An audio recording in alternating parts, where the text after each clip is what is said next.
বাংলাদেশ জামায়াতে ইসলামের আমির ডাক্তার শফিকুর রহমান সম্প্রতি সেই পরিচয়ই নতুন করে স্থাপন করলেন।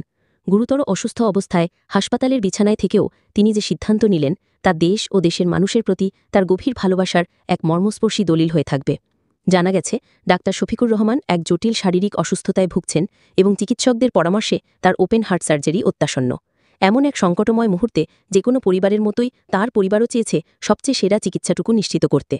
তার সুযোগ্য চিকিৎসক কন্যা যখন বাবাকে সিঙ্গাপুরের মতো উন্নত দেশে নিয়ে চিকিৎসা করানোর প্রস্তাব দেন, যা তাদের পরিবারের সামর্থ্যের মধ্যেই ছিল, তখন ডাক্তার শফিকুর রহমানের উত্তরটি ছিল একাধারে আশ্চর্যজনক এবং অনুপ্রেরণাদায়ক। তিনি তার মেয়েকে বলেন, মা, হয়তো আমার বিদেশে চিকিৎসা নেওয়া সামর্থ্য আছে, কিন্তু বাংলাদেশের কোটি কোটি সাধারণ মানুষ যারা এই সুযোগ পায় না, তাদের কথা ভেবে আমি বিদেশে চিকিৎসা নিতে পারি না। দেশের ৯০% মানুষ যেভাবে এই মাটিতেই চিকিৎসা গ্রহণ করে, আমি চাই আমিও যেন সেভাবেই দেশের মধ্যেই চিকিৎসা নিই। এই কয়েকটি বাক্য শুধু একটি প্রস্তাব প্রত্যাখ্যান নয়, বরং এটি এক গভীর দর্শন ও ত্যাগের বহিঃপ্রকাশ। এটি এমন এক নেতার কণ্ঠস্বর যিনি তার জনগণের সুখ-দুঃখকে কেবল মুখেই ধারণ করেন না, বরং নিজের জীবনেও তা প্রতিফলিত করেন। এই সিদ্ধান্তের তাৎপর্য আত্মত্যাগ ও দায়িত্ববোধ। সামর্থ্য থাকা সত্ত্বেও দেশের সাধারণ মানুষের কথা ভেবে উন্নত চিকিৎসা প্রত্যাখ্যান করা এটি কেবল আত্মত্যাগ নয়, বরং জনগণের প্রতি একজন নেতার সর্বোচ্চ দায়িত্ববোধের প্রমাণ। আচরণে আদর্শের প্রতিফলন।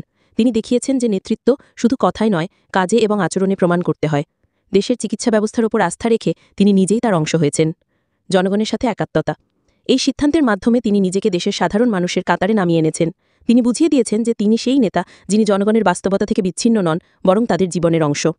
ডাক্তার শফিকুর রহমানের এই সিদ্ধান্ত আমাদের হৃদয়ে গভীর রেখাপাত করেছে।